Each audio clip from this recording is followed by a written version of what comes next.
போர் வீரர்கள் தம் வசமின்றி உங்கள் வாயில் வீழ்ந்து அழிவை அடைகிறார்களே, அதையும் நீங்கள் ரசிப்பது போலல்லவா இருக்கிறது என்று அர்ஜுனன் கூறுகிறார்.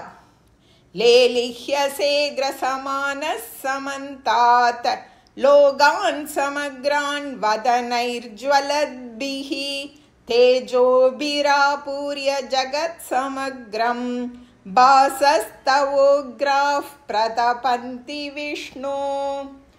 அனைத்து மக்களையும் தீ உமிழ்கின்ற வாய்களால் விழுங்கிக் கொண்டு எல்லா பக்கங்களிலிருந்தும் திரும்ப திரும்ப நாக்குகளால் துளாவுகிறீர்கள். விஷ்ணுவே, உங்களுடைய பயங்கரமான ஒலிகள் உலகம் முழுவதையும் மிகுந்த வெப்பத்தினால் நிரப்பி வாட்டுகின்றன.